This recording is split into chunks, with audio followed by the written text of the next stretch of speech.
Yeah. What's up, guys?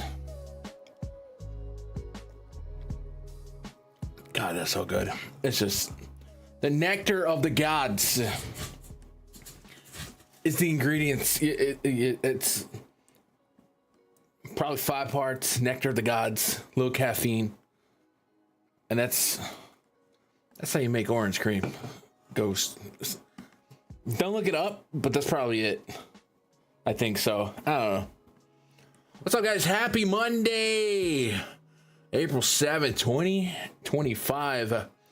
Finally, a day where most of the baseball is later on at night. Sleep in a little bit. We got some of us working during the weekdays. There is an early game, not that early, featuring the Yankees and the Tigers. So we're going to check out all the action pre-flop, see what we can come up with from this far out as far as leans and spots where we want to be. Interesting Sunday slate of baseball, to say the least. Take a peek back. We had Corbin Burns taking on Trevor Williams. Yesterday they had like a reliever listed as the starter. Lord. Williams ended up starting, and Williams normally not a strikeout pitcher. Did get 6 strikeouts of 5 innings, 5 hits allowed, 2 walks, so well over a 1 whip. Ended up being, in the grand scheme of that slate, not a bad play. Corbin Burns kind of got beat up. 5 innings, 3 Ks, less than 2 fantasy points on DraftKings. Not what you want. The Cubs and the Padres put up some runs out there. Kyle Hart went all the way negative. Ben Brown tried to go all the way negative. Kyle Tucker put one over the fence. And so did Jackson Merrill. Rangers over the Rays. Kumar Rocker, only 1 strikeout in 5 innings here, allowed 6 hits, and the walks came down. That was an issue for him. So there's probably a lot of luck involved in a 1 strikeout 5 inning game, that you only gave up 1. And then Drew Rasmussen on the other side, I liked him a little bit. 5 innings for him, 4 Ks, 3 hits, a walk, 14.85 DKP, which there was only 1 pitcher that really went crazy. This was the Sunday night game, wasn't it? Yeah, Sunday night game went kind of crazy. Coors went kind of crazy. Neither one of those games were on the main slates that I was targeting. Tigers over the White Sox. This one triggered me a little bit because I was on Jackson Jobe over 4.5 strikeouts. Stopped at 4. I felt like I ran into that wall yesterday as well. Martin Perez, 4Ks, 6.1 innings. That was way more of the Martin Perez stat line that we kind of discussed last night, where he's not really a strikeout guy, but he's not a bad pitcher per se. Like, he's a good inning eater. Kind of thought that a good inning eater wouldn't be enough on this slate, but it probably was, because 2 of the best pitchers were kind of low, especially Andrew Heaney.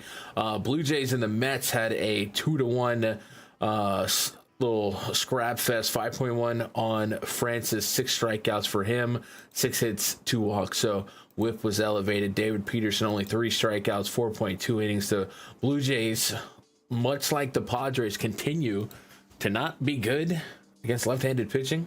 Kind of weird. Tyler Glasnow, this is what flipped everything on its head today. 2 innings out of Glasnow, just 2 strikeouts. The game was played in rain, and Glasnow in that second inning, things just went bad. Ended up losing the zone. Velocity was down. Trainers were checking on him, and then Casty hit a grand slam. And that was a high-owned implosion. So when that happened, it was wide open. Chris Sanchez on the opposite side, 9 strikeouts for him. Didn't get to the 6th inning. Andrew Heaney for the Pirates, probably the best pound-for-pound play on the day. 6,700 for him. 7 strong innings, 10 strikeouts 5 hits allowed. Yankees were one of the highest targeted teams on the slate. 5-4 is a kind of a sneaky box score if you didn't pay attention. Yankees actually tied it up in the 9th inning, and then they went to extras. But kind of a ho-hum game offensively, and the K's are absolutely there for Heaney. If you played Heaney, man, that was a crazy. I think he was less than 1% in a lot of stuff that I saw. Jordan Hicks, I was on his strikeouts. He pushed me at 5, I think, on by the time I got to it. So whatever. But we were talking about his velo being up 5.1 innings out of him, up against Brian Wu, 6-6. Anything crazy as far as bats go today? Oh, my boy Jackson Churio from the Brewers, pair of bombskis out of him. That did me well. I was on a couple of guys for homers today. He was one of 5, and I think I got him and maybe Alvarez got him for me, but Churio was huge for me.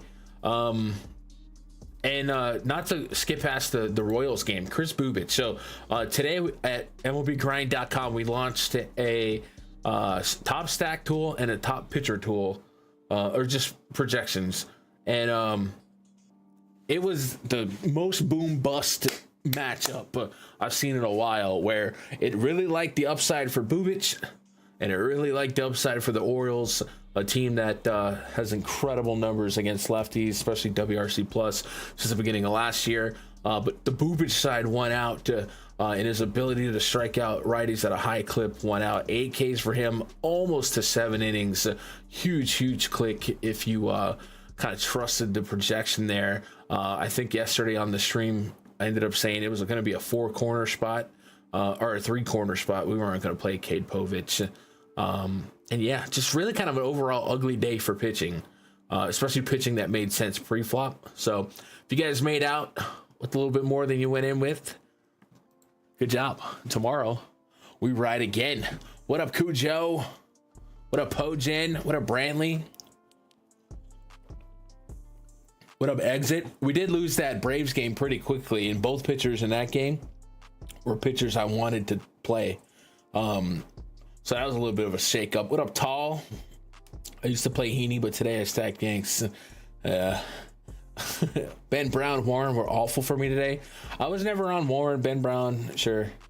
I want to play Bubic over Brown. I mean, Bubic was not ever going to be a comfortable click. Yeah, we could celebrate the results now, and I could celebrate that the projection liked him. But I also like the Orioles, so it's just one of those ranges of outcomes where kind of the both extreme outcomes were what I was looking at. And if you played both sides, especially some with Bubic, probably did well. This is a weird slate where if you were good at pitching, that handcuffed with any offense that did well, which was most of them, that probably helped you find some green. So is what it is. What up, G Money? Hope you're doing all right. We got a nice little slate of games tomorrow. Both sites, from what it looks like, we're offering a pre-slate. So first of all, there's a 2:10 game between the Yankees and the Tigers. Then there's a 3-game 5-minute lock slate. Cardinals Pirates. Cardinals night 2 of a back-to-back after playing a doubleheader. Might get a weird lineup there. Dodgers at the Nationals, back-to-back coming from Philly. The Blue Jays at the Red Sox. Red Sox back-to-back after playing a doubleheader. And Blue Jays coming from, I want to say Shea Stadium, but Citi Field. And then we get into the main slate. It's a little bit more spread out between first game and last game. So you know how we do it. We're going to crack the book open here and kind of go game by game with what information's available to us now. Make some early reads, some early leans, and make some early notes here in the MLBGrind.com premium spreadsheet. If you guys want access to this, it is behind the paywall over at MLBGrind.com.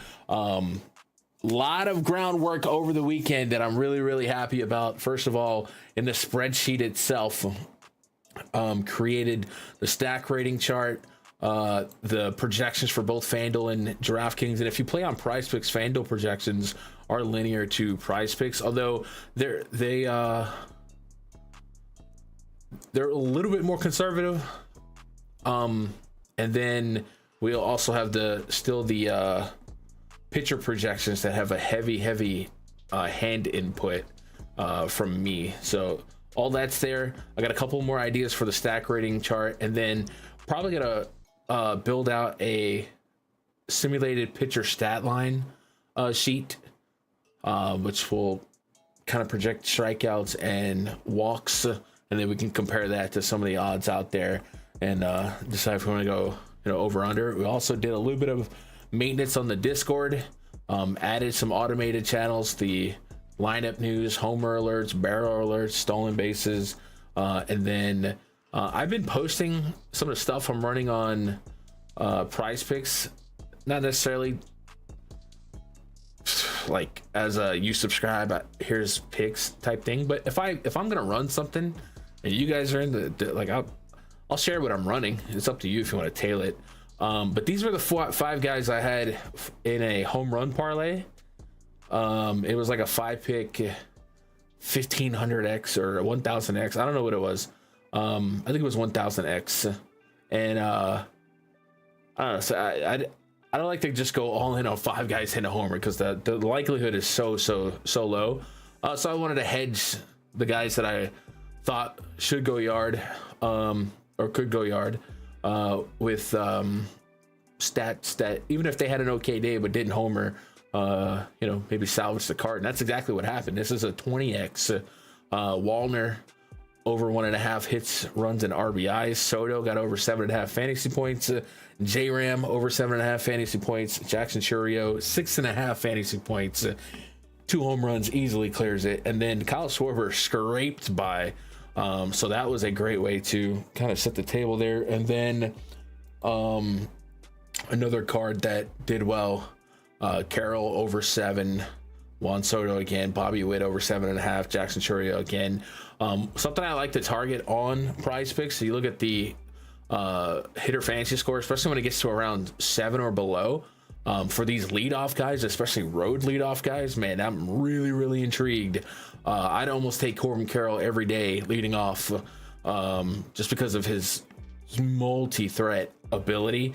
Whether it be, I think he tripled to lead off, but he's also one of the most aggressive base runners. So stolen bases are a real thing. You're a road leadoff guy, so you might get 5 at bats, just enough to make it happen. And on PrizePicks, I'll go to projection algorithm. On PrizePicks, to put it in perspective, a walk and a stolen base is 7 right there. So if you hit a single and a stolen base, you go over. If you hit a double and a run, that's 7. 7 is so obtainable for high quality guys like that. So that's been a number I'm looking at quite a bit, especially for these road guys that are really good at the top of the lineup. So as long as whenever I'm going crazy over there, I'll post my slips in this prop slips thing, and you guys are free to post your slips as well. And if anybody else wants to tail or whatever, and then of course, as I've been saying, anyone who signs up, I'm trying to make MLB Grind as valuable as possible. The number one goal here is to create a resource that will allow the everyday DFS player have a quick, advanced, expedited advanced research at their fingertips, and make some decisions, and also get a little bit of help from algorithms and formulas that we made to kind of identify the best home run spots, best stacks and stuff like that. So I think it's really good. It's only going to get better. I appreciate everyone who signed up in week 1 when a lot of the stuff, these tabs we launched today, didn't exist. You guys are real ones, and we're going to keep going. So if you guys have suggestions on tabs you'd like to see, let me know, and we're gonna keep building this thing out. Hopefully have some success with it. Yeah, what up Pinstripe? What up Justin Sports? What up Josh? Hits, runs, RBIs is a MLB prop. You like that one? Good players at 1.5, especially at the top of the lineup, dude. Love them. All right, we got to roll the sleeves up, man. We're about to get dirty. We're about to get in here. We'll talk about the Tigers and Yankees a little bit. So if you guys are grinding showdowns or whatever, you're just prop betting early in the day, cool. Otherwise, not going to get too crazy. For most of these games so far, I don't have run totals or implied run totals. I have to do it the old fashioned way. 8.5, like a lot of games aren't out yet. 8.5. Coin flipping right now. So let's start with Yankees and the Tigers. Carlos Rodon taking on Casey Mize. First game on the docket. Yankees back-to-back coming out of Pittsburgh. Tigers have just wrapped up a series against the White Sox. Rodon, 26% K rate through his first 11.1 innings, has achieved, and maintained a double-digit swinging strike rate that we know and love from Rodon from years prior. It's a little bit lower so far this season, but still double digits is encouraging. We get that 1-in-4 K rate. That's something that I'm certainly interested in against a team like the Tigers. The Fanduel setup for single game, I believe you can't even play pitchers. So if we're looking at this, we're just kind of either looking at DraftKings or looking at potential props that might be available for him. A 4.4 expected ERA. You're looking at this Tigers team. A couple of guys that do hit lefties with a regular amount of talent. Andy, I took a pill in Ibanez at a 121 WRC plus against lefties since the beginning of last year. Justin Henry Malloy, very short sample size for him. Expect that walk rate to decline, obviously, and maybe that becomes a little bit normalized. And Spencer Torkelson, we know he's pretty good, but the rest of this lineup is pretty beatable out there in a very spacious Comerica Park. So Carlos Rodon is in a decent enough spot to have a strong day at the office when it comes to strikeouts and comes to having a park that can maybe keep homers inside. Comerica gives up homers to righties 10% less than league average the last couple years, and that has been the main issue for Carlos Rodon. If I am picking on him, I'm looking at probably a Torkelson, somebody like that. Otherwise, on sites where you can play pitchers, I want some Carlos Rodon. Do we have initial pitcher props for outs? Still early, so we may not. We don't. A lot of these props have not been set and released yet, so we'll keep it on the game lines.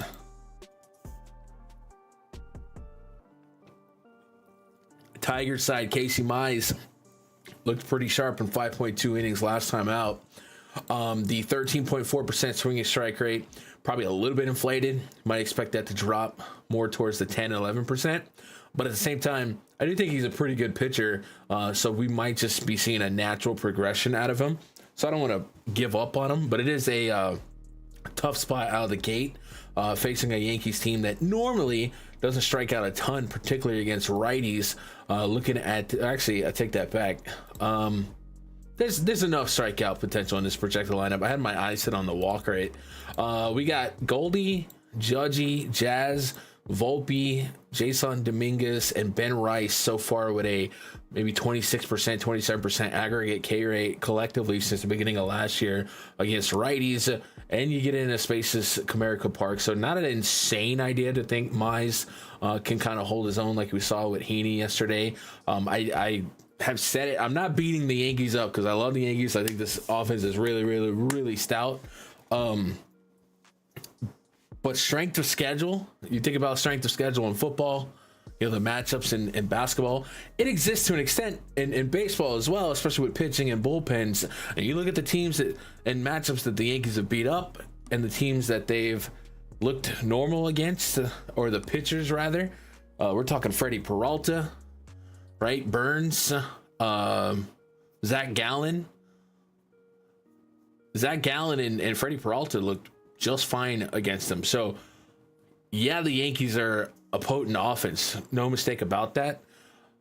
But when they're against good pitchers, man, don't be too scared of a good pitcher. Now, I'm not saying Casey Mize is that guy, pal, but just something to keep in mind going forward.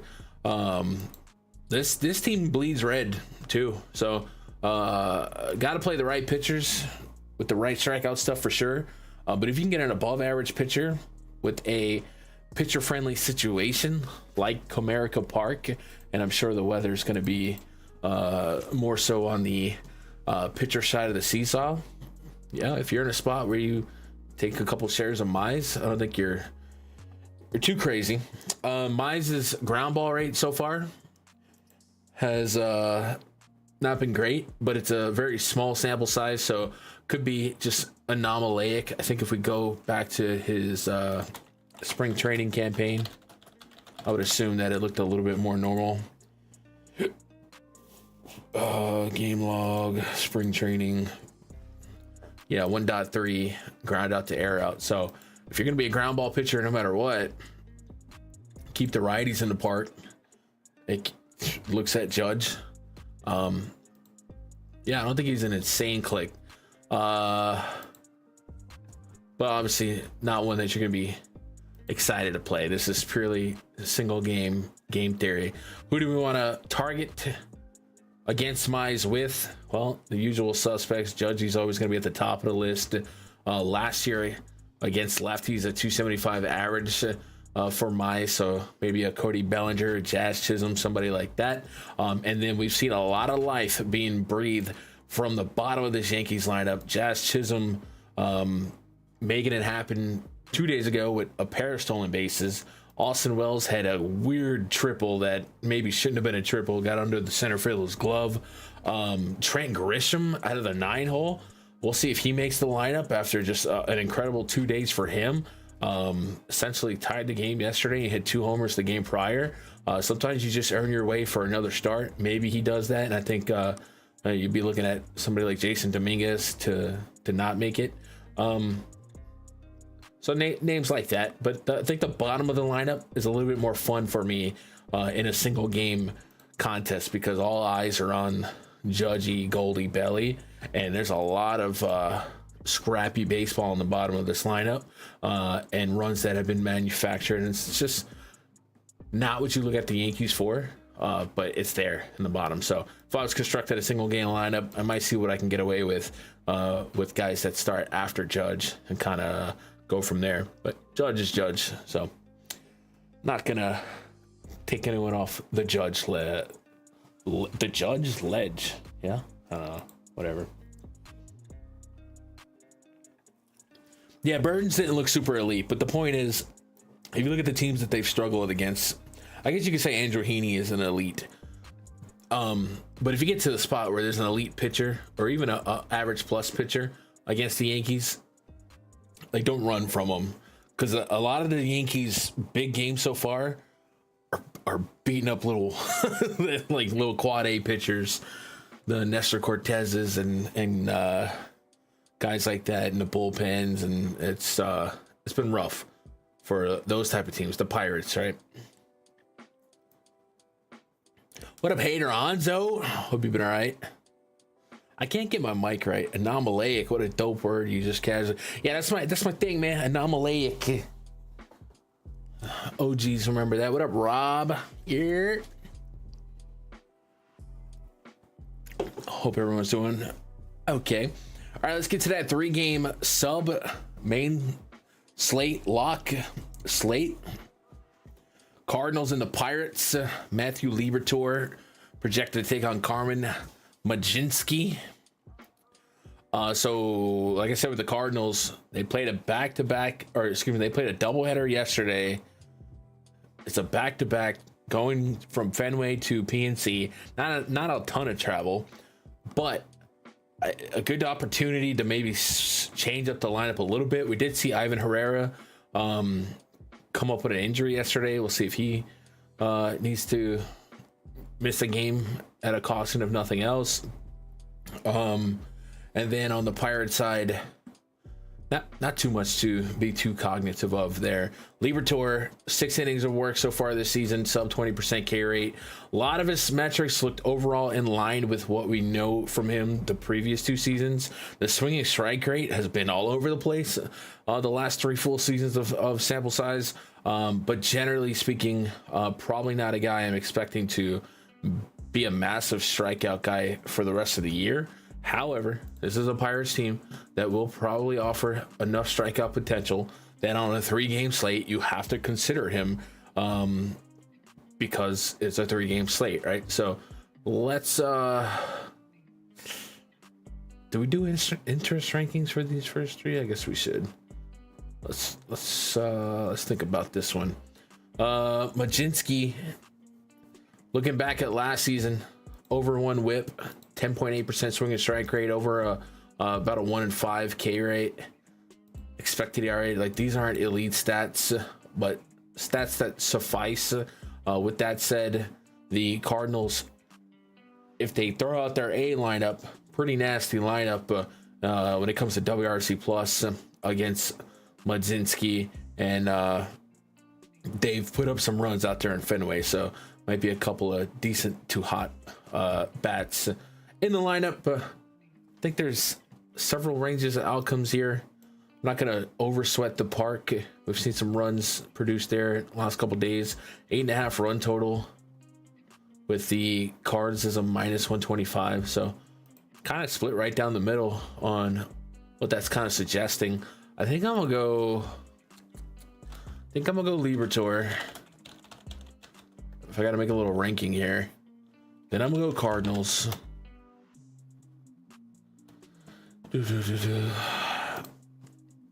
And on a 3-game slate, depending on how many lineups, if I'm maxing, I'm just probably playing every pitcher, every team.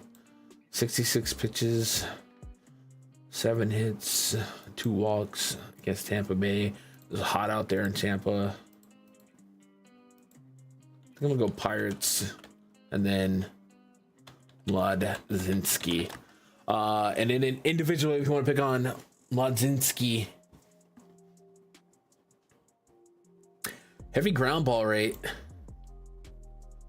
So not really someone I can just be like, yeah, no, this guy should homer off him. I guess we're looking for the big inning. He does have a walk issue, over 10%, 11% aggregate walk rate to righties since the beginning of last year. Some patience in the top of this lineup for isolating righties with patience. 10% walk rate by Wilson Contreras, Ivan Herrera, almost a 10%. So could put a couple ducks on the pond, but generally not a big batted ball profile for power. Even looking at the last 2 years, an aggregate 3%, maybe 3.5% barrel rate. So not a big power spot for the Cardinals. So I might even get to Mladzinski a little bit faster, but I'm okay with this just because it's a 3-gamer. I'll keep an eye on spring training lineup. Cardinals played double header yesterday, including Sunday night, then travel. And then for the Pirates, I don't really have any big notes. If I want to pick on Liberatore, the Pirates do have a couple bats I like against lefties. Even Andrew McCutchen, in his stage in his career, still has a little bit of pop, and I think we've already seen him homer this season, possibly against lefties, and that's something that Kutch has always been pretty plus at. So that would be fun to get a couple more Kutch bombs out there in Pittsburgh. No, he homered against a righty, but batting 4 for 5 against lefties in his small sample so far this season. Last year, 6 bombs. Last year's lefty splits weren't really anything crazy, but enough there. And Liberatore, if we look a little bit more at his last year numbers, over a 1 home run per 9 to righties, a little bit of a walk problem, a little bit of a hard contact problem, not a ton of barrel, but we're just kind of cherry picking here. Kutch, Joey Bart looks probably the best here. If he's gonna be batting top 3, 239 ISO against lefties since the beginning of last year, 960 plus OPS, 166 WRC plus. A lot of green in that row for him. But that's cherry picking. I think Joey Bart would be the top of the list if I had to pick one. Just one. Moving on, next game, Blue Jays and the Red Sox. Easton Lucas taking on Dick Fitz.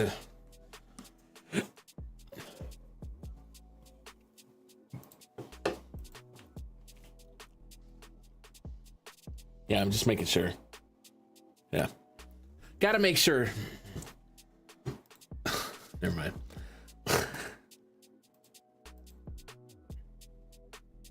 Still no totals there. All right. Lucas, 5 innings so far this season, almost in line with the small sample size results from last season. Not a ton of strikeouts there. Good swinging strikeout stuff though.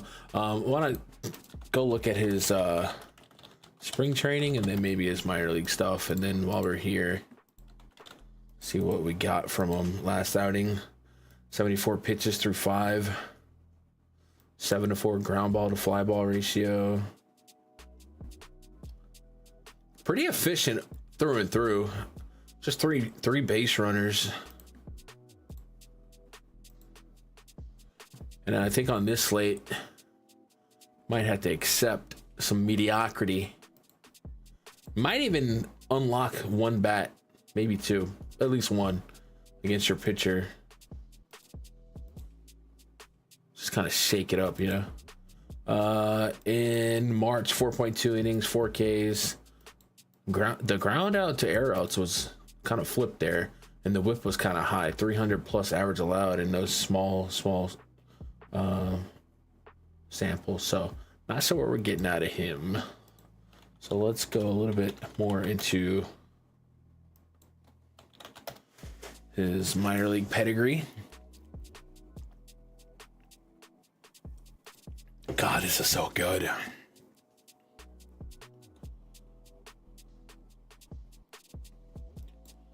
Uh, 27 innings against lefties last year, 252 average. 19 walks in 27 innings. That's kind of high. 2 homers in 27. That's fine. Less than 1 per 10 is good. 53 innings against righties, 47 Ks. He was over a K per inning against lefties. 18 walks in those 53 innings, and then 3 homers in 53 innings. So, just fine numbers in terms of power allowed. The walks against lefties looks like it inflated his whip a little bit. And this Red Sox team showed up over the weekend and put up some runs. So I don't think Lucas is going to be making the mix here. So I think we go Red Sox right off the rip. And then old Fitz, another contact guy.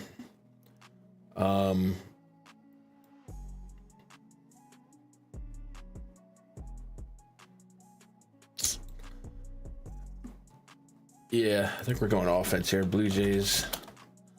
Not really a ton to get behind on Fitz as far as sample size goes to gather a bunch of info. So let's see if I can get some more. I feel like I've looked him up twice this season and I just forget.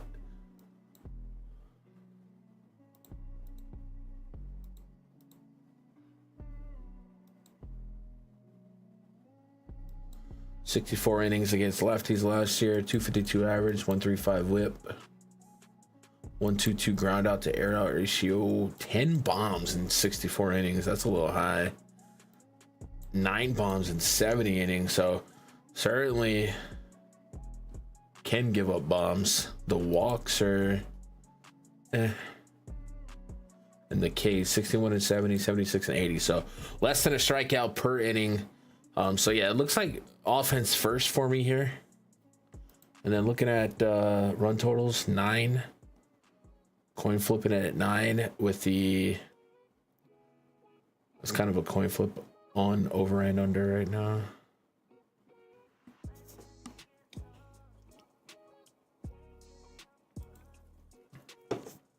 So that's how I'm gonna split that up. I'm gonna go offense only. Barrios is starting for Toronto.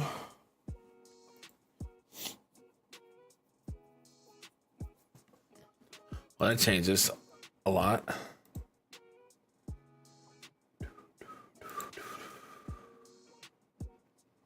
Do you have a source on that?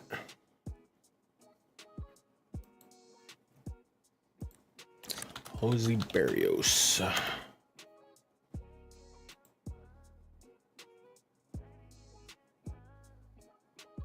Let me Twitter search it. One downside for trying to stream too early, sometimes you do get caught on some pitchers that don't line up, but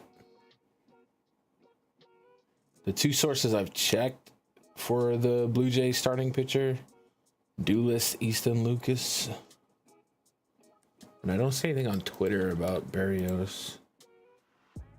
And from today, it says Lucas was listed as the probable starter.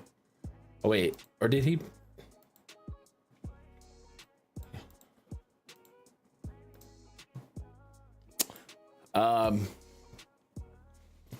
DraftKings has it up, or do they have it on the sports book? I mean, I'm on DraftKings, yeah. Easton Lucas.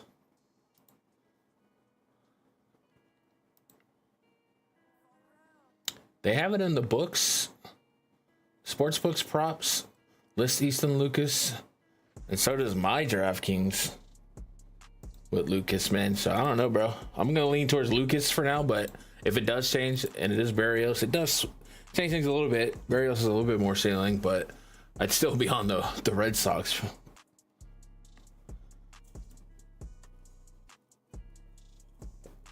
Oh, Fanduel. Yeah, Fanduel's the least reliable for news. Just FYI, not picking on you. It's a Fanduel thing. They've been pretty notorious about that. One thing you can always check with both sites is in these player profiles, they have these automated like blurbs. You can always check the date and timestamp. So this one is literally from today, a couple hours ago. So that's a good sign. I don't know what Fanduel has, but we'll go with that from where we're at now with Lucas, especially since the prop line, like they're selling props on Lucas right now. So I got to assume that that's the guy. But if it changes, it changes, and we just adjust. And then the last game on this little early swing of three, Dodgers and the Nationals. Dustin May taking on Mackenzie Gore. Dustin May, man, good for him. It was fun watching him come back and looked pretty happy, pretty energetic in his 5 innings against the Braves. 6 strikeouts, a bunch of ground balls. Did lose his own a little bit. But I think you look at all the pitchers on the slate. I mean, I guess there's a case for Mackenzie Gore because it's not impossible for pitchers, especially lefties, have a good game against the Dodgers. We saw Luzardo, and then yesterday Chris Sanchez. Like, it's possible. It's not a fun click by any stretch. It's possible. And then this Nats lineup. Nats lineup's a little bit more above average in terms of WRC pluses from getting last year and the projected than some might think. But, and boy, have they been a little bit scrappy lately when it comes to throwing against them. Corbin Burns says, yeah. But I do think we're looking here for pitching. Just pitching with a little bit of upside.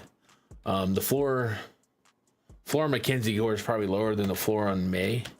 But let's put both pitchers in the blender to join, I guess, both pitchers in the Pirates game if we're playing that 3-gamer and just kind of spinning it. Obviously, the Dodgers stack in play. And not really there on the Nats stack. So that probably is going to push May as my highest owned pitcher in that 3-game swap up. May in 2023, pretty doggone good against lefties. Obviously, after injury and a year off, you're not going to one-to-one any of that. But man, he looked good. He looked fun, so I'm rooting for him. And that's how we split that up. Run totals for that game: 8. So 8.5, 9, 8. A lot of meh. Go with my sources. Hey man, night before, I'm just going off of what I'm going off, right? I think that the best source would probably just be, and FanDuel's sportsbook probably is pushing back at their own DFS thing, right? Let me see. If we open up FanDuel and go to MLB, and then look here on FanDuel's website for the Blue Jays, they got Lucas. So their own sportsbook is selling Lucas props and lines with Lucas listed as the starter. So the FanDuel DFS product is just so notorious for being inaccurate, which used to be an edge for DFS. It's all but eroded now. But years back, when players got scratched, you know, you didn't have a billion sites pumping news at your fingertips. And if the player was not listed as out on the website, or sometimes the player was listed out and was in, people would fade or vice versa based on the inaccuracy provided by FanDuel. So you learn.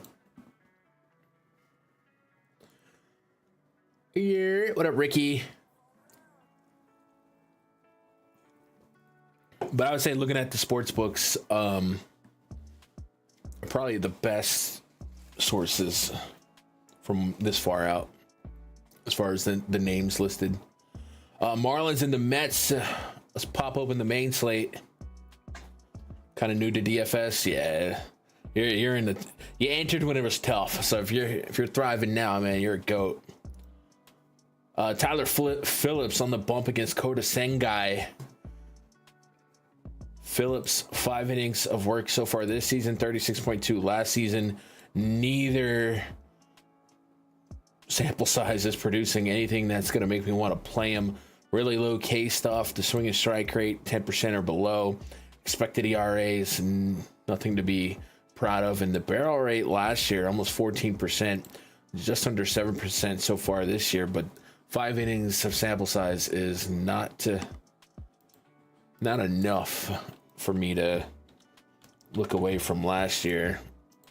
And it was Pittsburgh and the Mets. So he gets the Mets in back-to-back turns.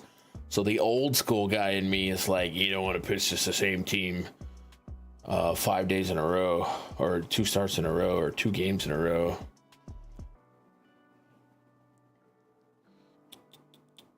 Is this a bullpen game? Dude. Do they have a starter listed for the Marlins? So yesterday, the Marlins game got postponed, and they put Sandy Alcantara on the paternity list. He's having a baby. Congrats. That might have created some confusion about who might start today.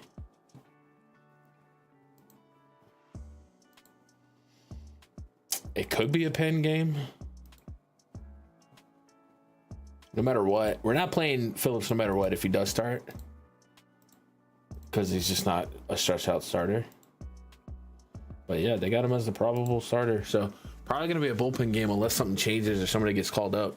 But you can't play a 30 pitcher. Sorry, Mari. Guys, I got the heater on. It's a little cold in here today.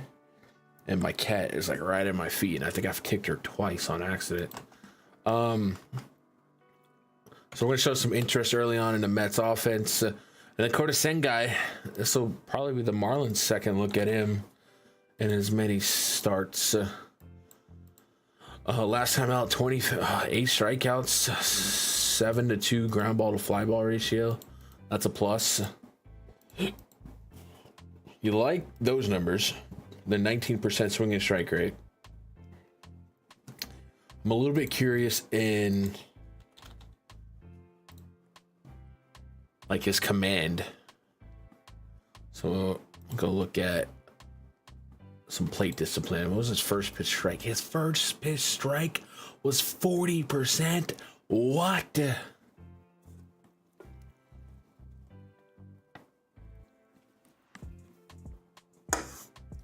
That's a little crazy. That's incredibly low.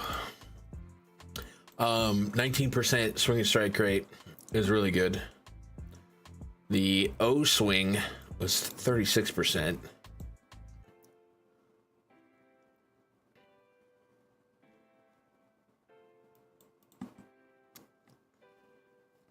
That's a little alarming to me. Maybe against a better team. Maybe it won't be this spot, but against a better team, if you're going to start 60% of your at-bats 1-0, this guy used to have a little bit of a walk problem, 12% to lefties, 10% to righties before he went down. And then we saw a little bit of a walk problem in that last outing. So strikeout stuff certainly there. Might be a little misleading on the overall K rate, but he is good. He is a good strikeout guy. It's just you got to avoid the walks. And it's a Marlins team that's really swing happy.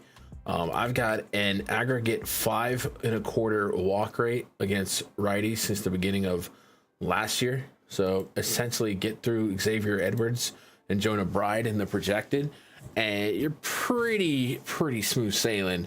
So I do think we go back to Sengai,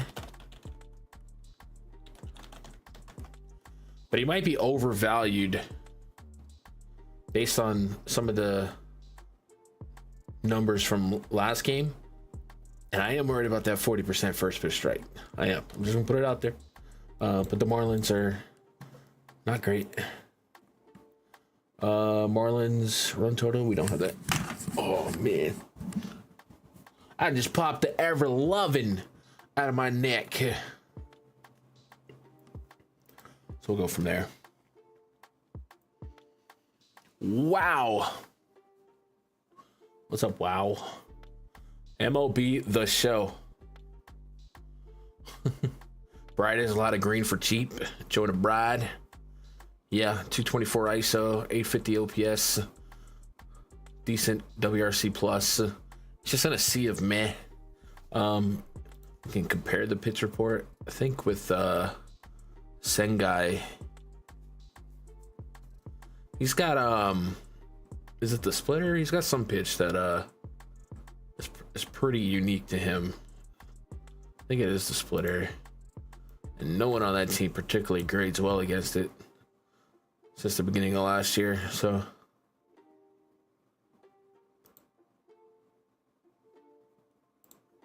but if you're gonna cherry pick, Jonah Bride certainly makes some sense here. Inversely, I'm not gonna overthink the Mets bats. We're gonna keep an eye on the weather condition. A couple of these bats kind of let me down yesterday, but they still got there, especially Juan Soto. Kind of evened out. They didn't hit that bomb I was looking for, but it is what it is. Looks like from this far out, we can't really project any hitter to get two looks at the same pitcher.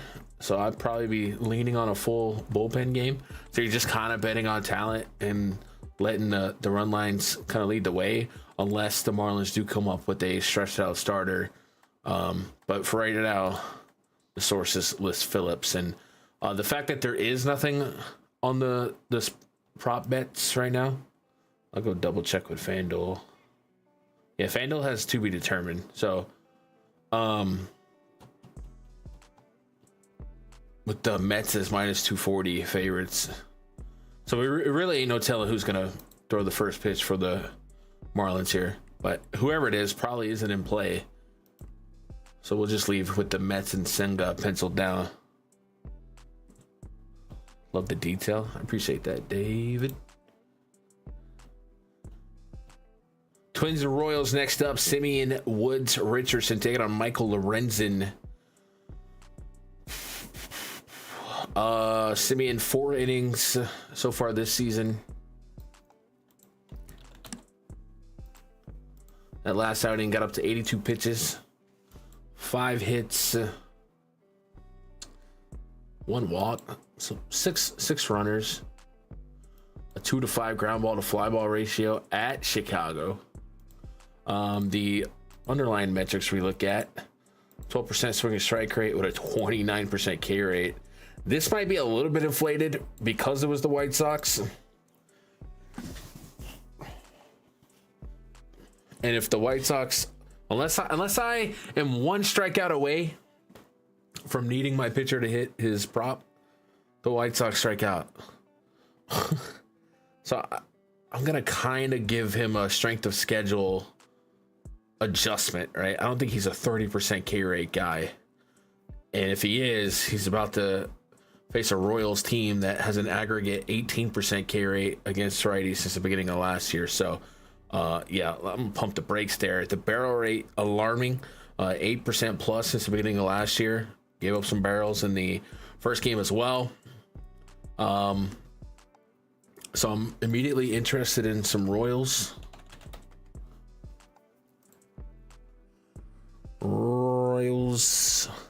This game has an 8 total. We did see some life out of the Twins bats yesterday too, up there in Minnesota. They'll be facing Michael Lorenzen, perennial contact pitcher, and again, I know it says he's a 30% K rate guy thus far this season. I'm gonna call a little bit of BS. Don't think he's that guy, pal. I like him. He's one of the most fun pitchers to root for. If you get some time, look up Michael Lorenzen hits a homer. Back when there was no universal DH, he played for the Reds. He came in mid-game. His father had just passed away, and then because in the National League pitchers also he hit a homer. It was pretty special, pretty emotional. And then I think he had like a no-hitter for like the Phillies, maybe some random. Yeah, for the Phillies. So fun guy to root for, but you know, sentimentally and metrically different. And metrically, he's a guy I can pick on.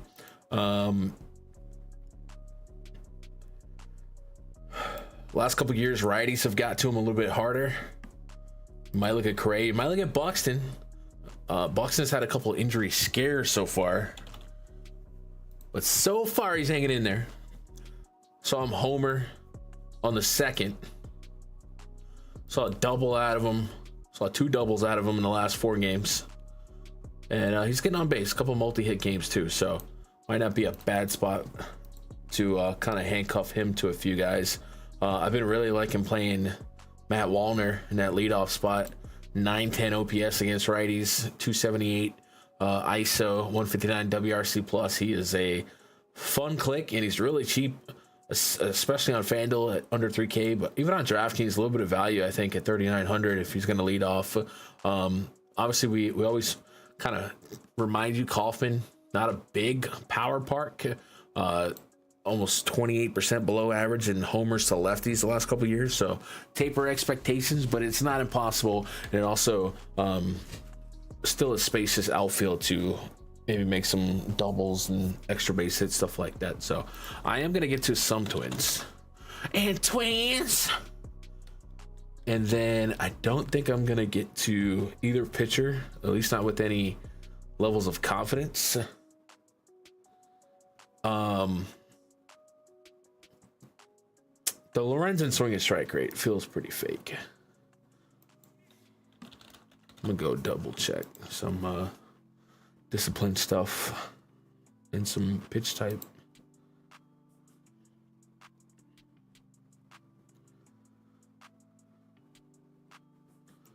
Nine and 9% the last two seasons, then jumped to 12%. He did used to be a double-digit guy in strike rate, but that was also like out of the bullpen. And usually your bullpen numbers are way more strikeout suggestive than your starter numbers. Stuff Plus had him at 105 so far this season. Last year, 89, 100, 91. So he's been pretty average to below average in the pitching plus. Stuff Plus has been well below average. And yeah, so I'm gonna call for regression. But with that said, 7,100. If pitching gets a little bit ugly like yesterday, could he get into 14 to 20? By not giving up power and Kaufman, sure. But right now I'm going to stick to just the offenses. And if pitching really sucks, by the time we're all done, we'd have to make some more uncomfortable clicks. But that's kind of where I'm at there. What up, Mike? I appreciate that. What up, Josh Clemente? I hope you're doing all right. Appreciate the love, guys. If you haven't hit that thumbs up, please do. Helps. You guys have been killing it in the comments, dude. Like, I don't care if you just drop a year in the comments. I'm telling you, the engagement really helps. And then, like, day by day, I'm seeing names I haven't seen in a while, and that means YouTube is like pushing the video back to subscribers. After 2 years of nothing, it just kind of disappears.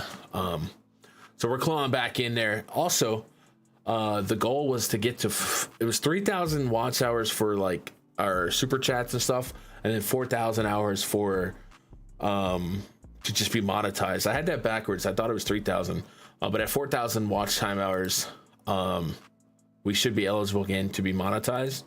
And I think we're already over 1,000. So a strong month might put us over the hump if we keep pumping out some good stuff. Yeah. Rangers and the Cubs. Next game on the docket, Nathan Eovaldi taking on Justin Steele. Eovaldi, 15 innings for him. He is coming off of Maddox. If you guys don't know what that is, Gregory Maddox was pretty notorious for throwing complete games under 100 pitches. And that's what we got out of Eovaldi. 99 pitches, 9 innings against the Reds, 8 strikeouts, 13-2 ground ball to fly ball ratio. What a just a gem. Former Yankee great. He is facing a Cubs team that is, I think, more talented than the Reds. Are they more talented than the Red Sox? I don't know. Probably not. But not a give me matchup, especially 1 through 4. But the strikeouts are still there, and if he's gonna hold up this ground ball rate, which there's really no reason not to think he would, outside of a blurb to lefties in 2024, he's essentially been a negative launch angle pitcher, and the stuff is there. We'll check the velo. He used to be a heavy velo guy, and then it kind of like diminished a little bit, but then.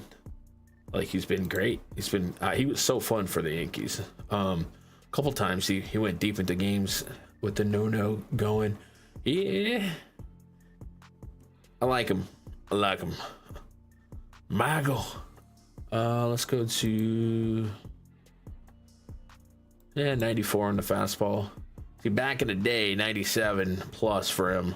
But 94, obviously, he's making it work.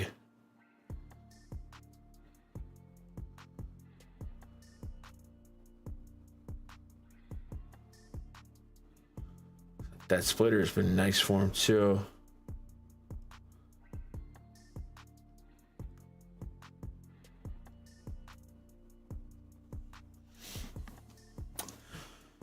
So we're gonna get to Eovaldi for sure. I think the DraftKings price is really nice. Keep an eye on the wind in Wrigley. So far, Wrigley has not been too impacted by not quote unquote pitcher friendly or hitter friendly weather. We've been seeing some runs, but we'll also see some less than Eovaldi type pitching. But Eovaldi's looking pretty good, so I'm interested. And he's super stretched out, so even on Fanduel, start thinking about the ability to go 6 and snatch some quality start points. It's there. Don't have nothing on the DraftKings books for that one. What about Fanduel? No dude. Wait, what is that? 6? Are they gonna open this game with a 6 total? Wow. Is that am I reading that wrong? I don't have anything from DK yet, but it's my eyes deceive me. I'm looking at a 6 total on the Fanduel book with Cubs as a slight favorite. So we'll see if that moves. Either way, that looks like a pitcher's gem, and you might stack pitching, period. Justin Steele, rough metrically start for him. 6 Ks and 6.2 against the Athletics. You'd like to see that. That was his best game of the season thus far. The 2 previous games, we're going to go back to strength of schedule. Dodgers are good. D-backs against the lefty is a problem, especially out there if they pop the lid at Chase Field. So I am a Justin Steele guy. And looking back at the 2 seasons prior, double-digit swing and strike rates, 1 and 4 K rates, great ground ball numbers. So this could certainly be a 2.5-hour baseball game, and both pitchers thum. Let's go look at the game by game on Justin Steele, just to kind of see if we're seeing positive, we're seeing progression, I guess, in terms of like swing and strike rate per game, and then metrics that matter. Game by game, let's go game log. What?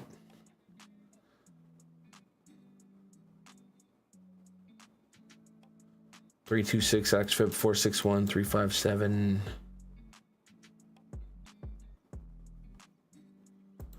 Plate discipline. Actually, he had his lowest swing and strike rate of the season, but his highest first pitch strike. Like what we're seeing there. We're going both pitchers. Open at 6.5 and got bet down. Wow. Bet down. Let me see something.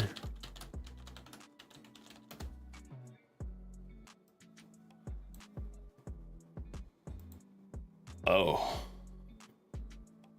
This could have something to do with it. High of 38, low of 28. Rain and snow. What's the start time on that game? Monday. So between 5 and 8, 5 and 11. Yeah, it looks like it's very likely to just be cold and nasty in the 30s. So that might have something to do with it. 2 good pitchers, 2 ground ball pitchers in Wrigley with frigid temps. Let's put that in the game notes. Mid-30s projected temps. Area is cold and snowy. Game open around 6 total. So that's pitching weather if it doesn't get like pushed back. Chicago used to be kind of weird about night games. This one has a 7:40 start time. Chicago used to start before lock. I guess it was more of a Friday thing though. But yeah, both pitchers looking really good here pre-flop.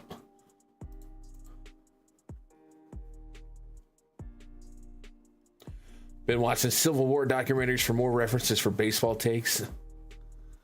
Yeah, I don't know. Might have to. Dude, what could I even name about the Civil War? Gettysburg? That's all I got. Gettysburg, yeah.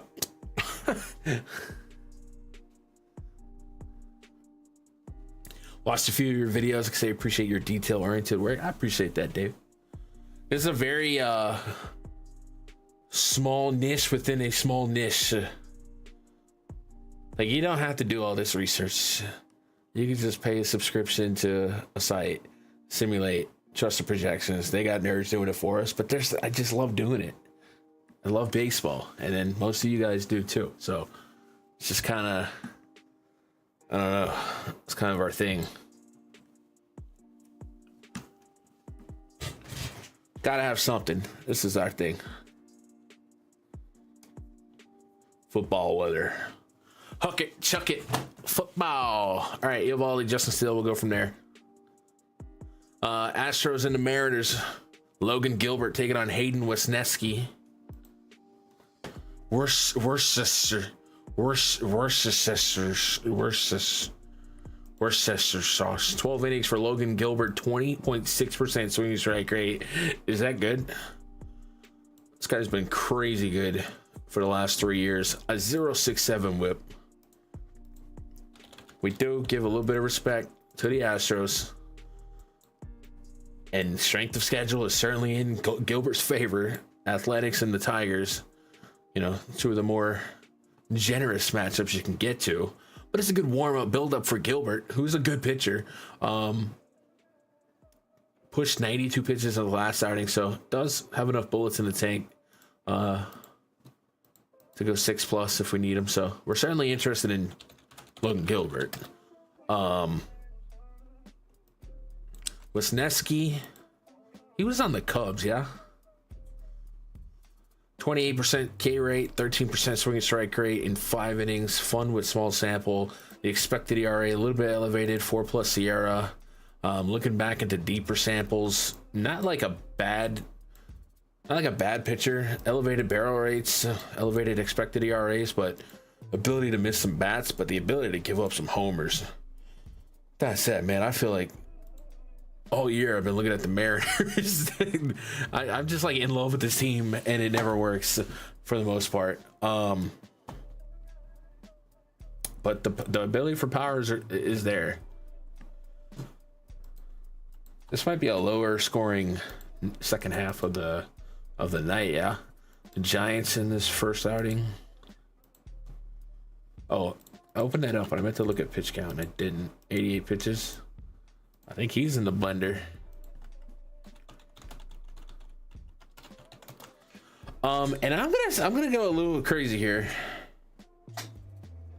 and maybe get to some Astro stacks. It's certainly not a I want to pick on Gilbert thing. It's more of a maybe you get premium looks at, you know, guys like Alvarez, Christian Walker. Maybe Substack is the better route for me here. I'm gonna meditate on that one. But it's another pitcher over offense game for me here. So far, the offenses I liked have been in the first couple games. Yeah. Lefties have been where Logan Gilbert is most likely to get got, and that's Yordan Alvarez. Rest of this lineup in the projected Astros lineup is righties. So we can hyper focus on this aggregate 25% K rate, this 4% walk rate, this 46+% ground ball rate, sub 18% line drive rate. I mean, these are just really good numbers. Oh, yeah, maybe I'm not gonna type the Astros here. Good spot, good spot. Might be a low scoring night. Hoping the playlist for the dogs has helped out for your hours for monetize the playlist for the dog. Oh, appreciate that. Oh my God. I'm just leaving gun on the TV, dogs in the kennel while I'm out shopping all day. Nah, if you think about it, we do these 2-hour streams. We've been getting about 300 to 500 views. Average watch time of like 20-30 minutes. So we'll get there. It's not like monetization is going to make the money a ton of... it's not going to make the money a ton of channel. But it's just something, right? Open up different revenue streams to make the grind worth it. And that's kind of what the goal is. We want this to be self-sustaining. And if we can make a little bit extra, cool. Make the time worthwhile. That's what we're doing. And that helps.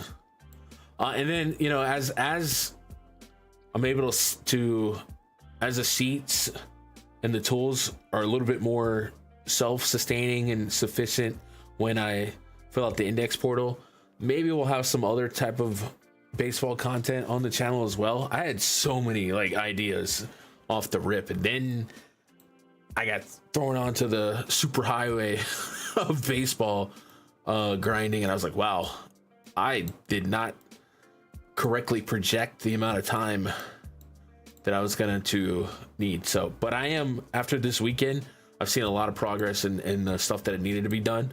So maybe by the end of the month, and then maybe another week, and I'll be ready to kind of get some special guests and stuff like that. We definitely got to get the Terry collab early, and then maybe we can make that a regular thing. Zach Eflin taking on Zach Gallen. It's a battle of the Zach attacks. Orioles want to forget what Chris Bubich did to them yesterday. D-backs looked all right against Washington. They traveling from east to west. usually that's not as big of an issue as traveling west to east. So I'm not going to overthink that. And then we're going to, right off the rip, this is looking like a 4-corner game. Maybe a 3-corner. So first and foremost, let's check the run totals here. 8.5. Kind of a coin flip between these two. We're looking at like the slate now from kind of a bird's eye view. Never mind. The Padres get the get Sevy. The Padres are going to look good too. There's a lot of good pitching, like a lot of upper echelon pitching. Eovaldi, Steele, Logan Gilbert, Hunter Green, Logan Webb, and now we get Zach Gallen. And since it's not a 10-gamer, and on the main slate there's no Dodgers, right? No Yankees, main slate. We might get a somewhat like a normal night of baseball, which will make scratching, clawing at the top of tournaments kind of fun, because it could be anyone's ball game in terms of competitive stacks. So right off the rip though, I know I'm going to be interested in both these teams, and it's more of a bet on talent thing.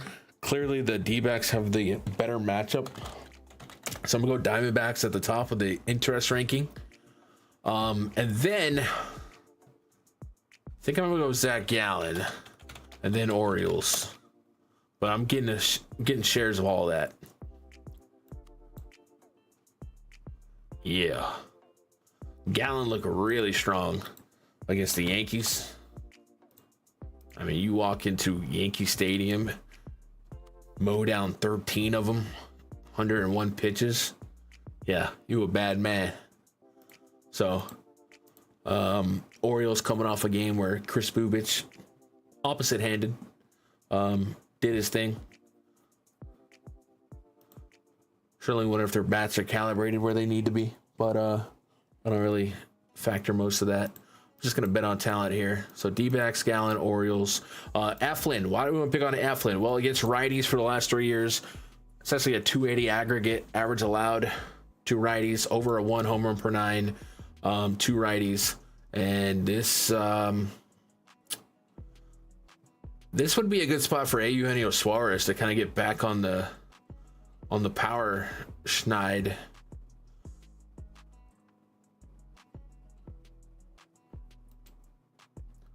He was looking really good in the first couple games out there in Chase Field. And then I think he hit a grand slam in Yankee Stadium, so it's not like he, it's been inactive. And then Corbin Carroll, man, what a fun click he is. Ketel Marte's hurt, so it certainly dampens the lineup a little bit. Not a ton of super positive WRC pluses, but Zach Eflin is a contact guy, and this is a fun team. So I'm getting to D-backs too. But what Eflin isn't is a strikeout guy, naturally, and this is not a strikeout team. So I just don't really see the upside or the reason to get to Eflin on this slate with the other options here. So yeah, no Eflin. What up, Dave? Hope you're doing all right. Let's move on. Reds at the Giants. Hunter Green taking on Logan Webb.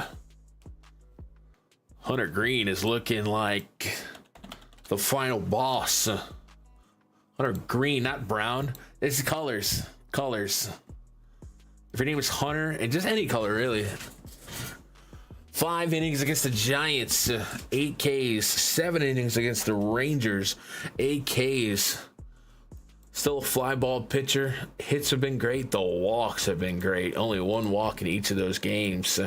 And walks going back to yesteryear, 10+% walk rate to lefties, 8% aggregate walk rate to righties. If you're gonna get that guy to throw strikes a little bit more often, make his pitch count more efficient, that's gonna be real fun. He does face a team that has already faced him in a better park now, for his sake, out there in Oracle, in a night game. Oracle plays 5% below league average in overall offense, and then the homers, man, 23% below league average for homers by lefties, 17% for righties. So Hunter Green's weakness generally has been the ability for his fastballs to just kind of, you know, not move and get got. It's a great spot to go back to Hunter Green. We made him the poster boy. No reason to get away from it. Yeah. So we're going to go Hunter Green at the top of the interest ranking. And then Logan Webb, good pitcher. Incredible call strike rate, man. Just so consistent with it, too. Must be Sherwin-Williams. Big ground ball rate, too. And this is a Reds lineup, man, that if you can keep them off the bases and in the yard, this is definitely a team that can score between 0 and 2 runs. It is insane how night and day their good versus bad games are. Like, you go back to this Reds Rangers game, 14 runs, and then 0, 0, 0, 2, go to double digits, then back to 2. If you can keep guys like Ellie off the base and a couple of these guys like TJ Friedel in the yard, you get to this game pretty quickly. It's not a super talented team. Only Ellie De La Cruz is worth mentioning in terms of WRC plus against righties. And then Gavin Lux is 8% above average. So I'm there on Logan Webb to be put in the mix. And then we're probably talking Substacks here if we want to pick on either guy. I don't really have anything but betting on talent. Ellie De La Cruz, the guy, right? If he gets on, he can swipe it back. If he gets into like Triples Alley out there in Oracle, that'll be fun to watch. But generally speaking, I can't imagine either team's going to profile super well in the stack tool. So only got one game left on the docket. Take a pause for Jesus English. Take a pause for the cause. Remind you guys, go to MLBgrind.com. Play a week with us, man. Try a week. Grab a membership. Once you do sign up, click members portal. There'll be a link to spreadsheet and a link to the Discord. And make sure you get in the Discord. We've been building it out. It's a cool place to just chill, sweat some games, and then you get the automated updates. I set that up tonight. Homer alerts, barrel alerts, stolen bases, basically pulling a lot of Twitter feeds. And then, of course, the new tools that we did launch yesterday with each site projections, stack ratings, stuff like that. Onward and upward. And it's a good way to support the stream, support the site. Final game tonight, Padres at Sutter Health Park, taking on the Athletics. Luis Severino taking on Michael King. Maybe former teammates. They're both former Yankees. I feel like they might have crossed paths. I'm gonna start things off with Severino. Was kind of who we thought he would be last game out, when we were all over the Chicago Cubs. He gave up 6 hits, 5 earnings, 2 bombs, 3 walks. He did get 6 strikeouts. And don't get me wrong, much like Michael Lorenzen, Severino is one of the most fun guys to root for. But sentimental versus metrics, they do got a separation of like and love. We saw a lot of luck in that first game metrically for Severino. Let's go to play discipline. No, not please. Let's go to game log. Look at that first game. Walked away with a 4.77 xFIP, a 214 BABIP after walking 4 and having 100% LOB. Like, all of that was just like the walls, the damn wall had some cracks, but it never really gave way to the water. And then against Chicago, the LOB cut in half, right? The walks were still there, solid power, solid hits. The BABIP was still kind of low at 235. So he might still be on the side of luck to get through 6 innings with the type of metrics he had there. Let's see what else we got. Batted ball, StatCast, hard hit, almost a 40% hard hit rate through those first 2 games. And we're talking, you know, Cubs and Mariners. Mariners do strike out a lot, but they got some boppers. 3 barrels in 33 batted ball events. Average launch angle of 16.5. So I'm going to still lean on Severino being a little bit lucky.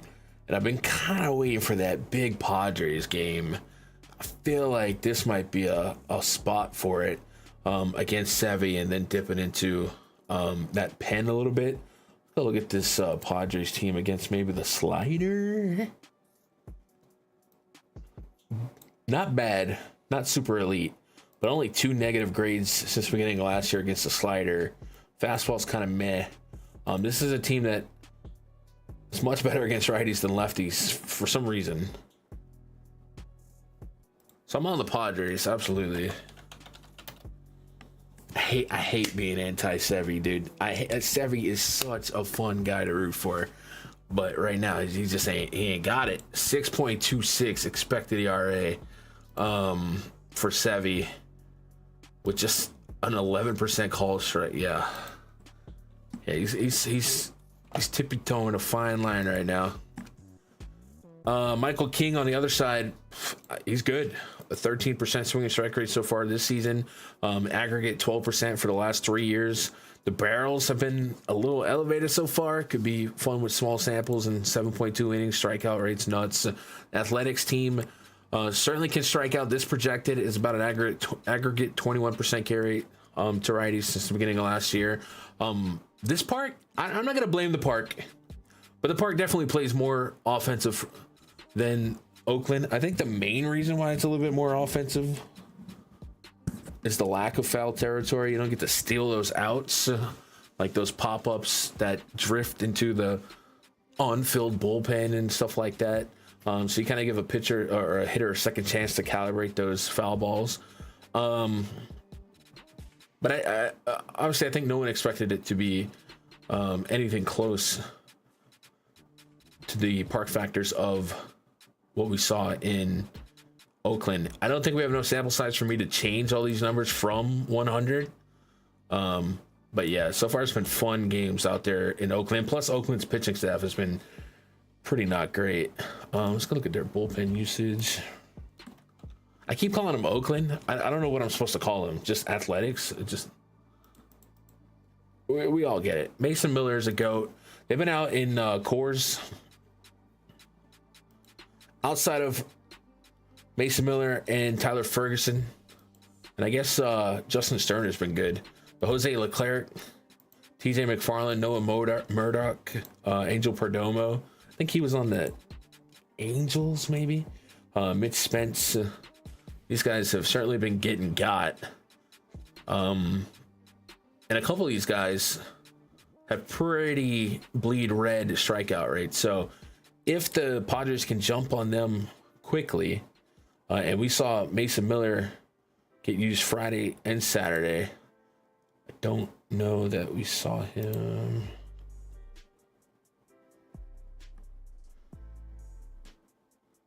I guess he would be available if he had a day of rest yesterday. But it could be a good spot to jump on this Athletics pitching staff, especially if Sevy doesn't last 6 innings like he's been able to squeak by the last couple games. So I'm in on the Padres. Michael King certainly in the blender for me. And then Athletics, what are we thinking? We'll look at King's weakness. He really doesn't allow a ton of power. Doesn't allow a ton of average. Why is that blank? Heller.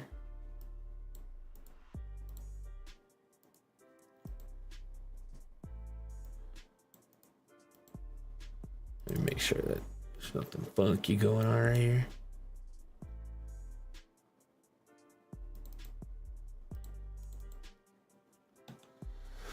So there's really no one on the Athletics that I'd be like, yep, that's the guy. Other than just bet on some power or bet on some talent, right? Some green, little T green here.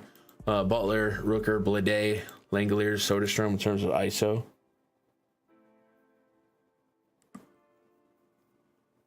but doesn't really pair it up super swell with Michael King. So that's how we're splitting that one. Going Padres, Michael King,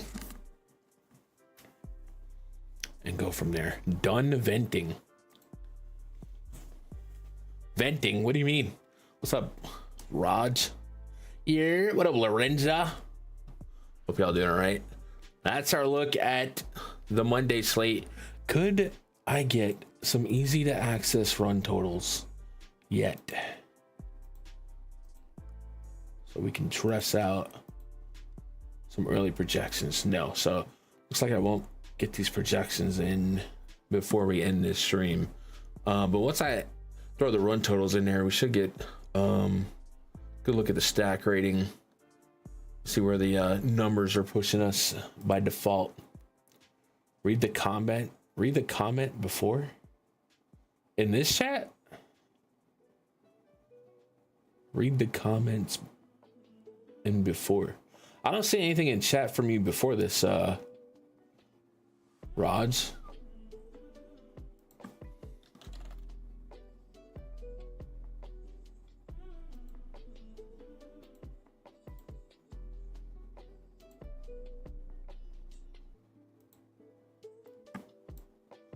Unless they got like auto modded.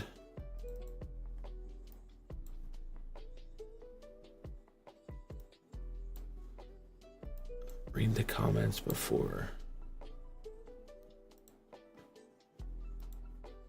Raj, I don't see nothing in this chat from you other than done venting. So maybe your comments had some auto modded words. Steph decided to score 3 points. You swore and cussed. Maybe it was modded. This is a Christian Minecraft server chat room, okay? You take that satanic Juan Soto supporting language and you just be gone. Chat, you guys got anything else? Otherwise, we'll take a look at the schedule on Tuesday. Kind of guess what time we might go live tomorrow. Looks like a lot of fun tomorrow late night in baseball. So I might be sweating stuff late.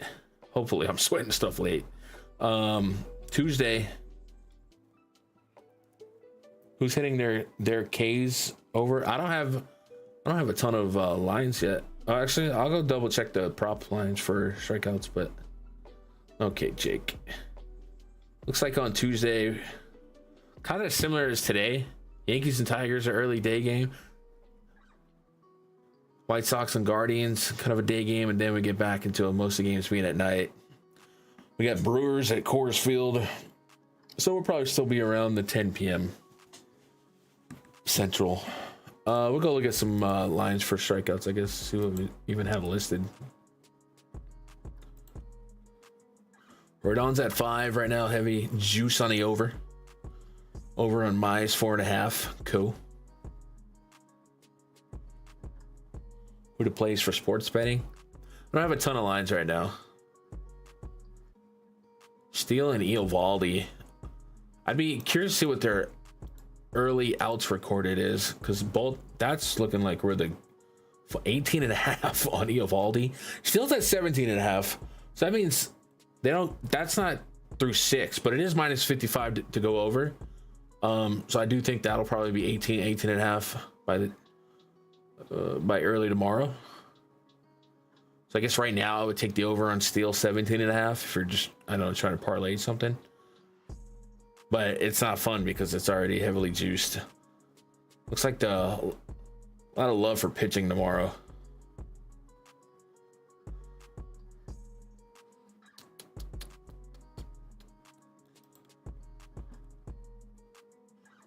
God dang, right on 2.5 walks. Almost 200 on the under. You should sell sports picks, bets, guns. Idiots are making like 20K a month. You could do numbers. Nah, what's up, guys? This is Uncle Gun with your whale super play can't miss play of the day. We've gone 20-1 in our last 30 super whale can't miss picks playing the game, you're gonna want to get into the Emerald Diamond package. This is important. You don't want just the Platinum Emerald package. That's different. Out of here with all that. Dude, that stuff is stupid. Nah, I'm not doing that.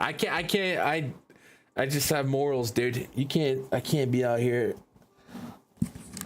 pushing picks that I'm not playing. But yes, those guys are idiots. If you're out there trying to buy individual sports betting packages, don't. Good sports bettors are heavily restricted if they are actually good. And they're probably not trying to sell you picks because they're good and they've got a syndicate of phones and bot accounts. Sucker born every second, all right. I don't know. I guess I can't be too mad at him. VIP 1K a month package. Yeah, I'm not doing all that. I'm having fun though. I'm having fun. This is more fun passion project than anything. MLBgrind.com. Get into the spreadsheet. Make your own picks. Look at the information yourself. Find the value in the market based on what we're looking at. And let's go from there. I'll see you guys in the Discord. If you got anything else for me, twitter.com/Gundecker. Guys, I found out yesterday, a couple months ago, Twitter did some update and it like closed my DMs. And for forever, my DMs have been open. I just go message requests and boom. And that's how I've had so many affiliate deals and people ask questions before they sign up or after they sign up, blah, blah, blah. I found out yesterday somehow that got shut off. Well, I turned it back on. So if for some reason you were trying to message me on Twitter, it's back open. My bad. No one told me. I just thought people stopped caring. Fish spin in the Discord. We'll be back tomorrow night. I appreciate you guys. Hit that thumbs up. Leave a comment. Good luck. God bless. Go win some money.